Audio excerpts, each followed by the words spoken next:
ഭാരിച്ച ഉത്തരവാദിത്തങ്ങളുടെ നടുക്ക് കിടന്ന് ഉഴലുകയാണ് ഞാൻ. അതുകൊണ്ട് മാത്രം എനിക്ക് പങ്കെടുക്കാനാവില്ല.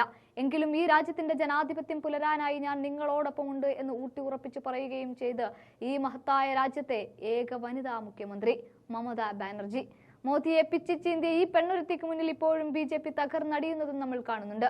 കെജ്രിവാളിനെ അടക്കം അഴിക്കുള്ളിലിട്ട് പൂട്ടിയപ്പോഴും മമതയ്ക്ക് മേൽ ഒരു ചെറുവിരൽ അനക്കാൻ ഈ BJPക്കോ മോദിക്കോ സാധിച്ചിട്ടുമില്ല. ജൂൺ 1 സൗത്ത് ബംഗാളിലെ പ്രധാനപ്പെട്ട 9 സീറ്റിലേക്ക് വോട്ടെടുപ്പ് നടക്കുന്നുണ്ട്. ഇതിനു പുറമെ റമാൽ ചുഴലിക്കാറ്റിൽ 6 പേർ മരിച്ചതടക്കം വലിയ നാശനഷ്ടം സംസ്ഥാനത്ത് റിപ്പോർട്ടും ചെയ്തിട്ടുണ്ട്. ഈ പശ്ചാത്തലത്തിലാണ് മമത യോഗത്തിൽ നിന്നും വിട്ടുനിൽക്കുന്നതെന്നാണ് റിപ്പോർട്ട്. അതുകൊണ്ടുകൂടിയാണ് 2 കൈയിലും ഭാരിച്ച ഉത്തരവാദിത്തങ്ങൾ ഉണ്ട് എന്ന് മമത പറയുന്നത്. മമതയുടെ വിട്ടുനിൽക്കലിൽ കോൺഗ്രസിനും CPM-നും അതൃപ്തി ഉണ്ട് എങ്കിലും BJPക്കെതിരായ പോരാട്ടത്തിൽ മമതയ്ക്ക് ആത്മാർത്ഥതയില്ല എന്നവർ ആരോപണങ്ങൾ ഉന്നയിക്കുന്നുമുണ്ട്.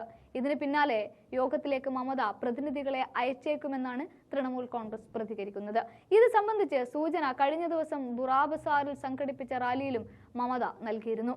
പ്രധാനപ്പെട്ട സീറ്റുകളിലേക്ക് വോട്ടെടുപ്പ് നടക്കുന്നതിനാൽ ഇന്ത്യ മുന്നണി യോഗത്തിൽ പങ്കെടുക്കാനാകില്ല എന്നാണ് മമത ചൂണ്ടിക്കാണിക്കുന്നത്. ജൂൺ 1-ാം തീയതി വിളിച്ചു ചേർക്കുന്ന യോഗത്തിൽ പങ്കെടുക്കാനാവില്ല.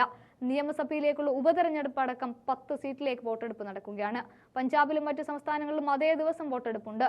തങ്ങളുടേതെന്ന് BJP അവകാശപ്പെടുന്ന ഉത്തർപ്രദേശിൽ പക്ഷേ അവിടെ അഖിലേഷ് യാദവ് ഉണ്ട്. ബീഹാറും അന്ന് പോളിംഗ് ബൂത്തിലേക്ക് പോകും. വോട്ടെടുപ്പ് ഏറെ വൈകിയും നടന്നേക്കാം. ഇതെല്ലാം ഇവിടെ നിർത്തി എങ്ങനെ ഡൽഹിക്ക് പോകുമെന്നാണ് അവർ ചോദിക്കുന്നത്. കൂടാതെ റമാൽ ദുരിതമുഖത്തും എത്തേണ്ടതുണ്ടെന്നും മമത കൂട്ടിച്ചേർത്തു. ചുഴലിക്കാറ്റ് വലിയ ദുരിതമാണ് വിതച്ചത്. ഒരു കൈയിൽ വോട്ടെടുപ്പ്, മറ്റേ കൈയിൽ ദുരിതാശ്വാസം, എല്ലാം ഒരുപോലെ കൊണ്ടുപോകേണ്ടതുണ്ട്. ജനങ്ങൾക്കാണ് എന്റെ മുൻഗണന എന്നാണ് ഇവിടെ അവർ പറയുന്നത്.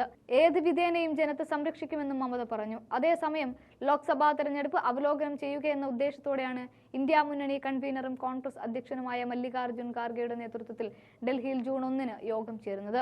യോഗത്തിലേക്ക് പ്രതിപക്ഷ സഖ്യത്തെ മുഴുവൻ പാർട്ടികൾക്കും ക്ഷണമുണ്ട്. ഡൽഹി മുഖ്യമന്ത്രി അരവിന്ദ് കെജ്രിവാൾ യോഗത്തിൽ പങ്കെടുക്കുമോ എന്ന കാര്യത്തിൽ സ്ഥിരീകരണമൊന്നുമായിട്ടില്ല. കെജ്രിവാളിന് സുപ്രീം കോടതി അനുവദിച്ച ജാമ്യ കാലാവധി ജൂൺ 2-ന് തീരുകയാണ്. കോൺഗ്രസിനും ഇന്ത്യ മുന്നണിക്കും അനുകൂലമായ കാറ്റുവീശി അടിക്കുന്നതിനാലും BJP 400 സീറ്റ് എന്നത് നിലം പരിശായതിനാലും UP കോട്ട BJPയെ കൈവിടാനുള്ള സാധ്യതകളൊക്കെ മുന്നിൽ നിൽക്കുന്നത് കൊണ്ടും ഇനി ആകെ മുന്നിലുള്ളത് തെരഞ്ഞെടുപ്പ് ഫലം വരിക എന്നുള്ളതാണ്.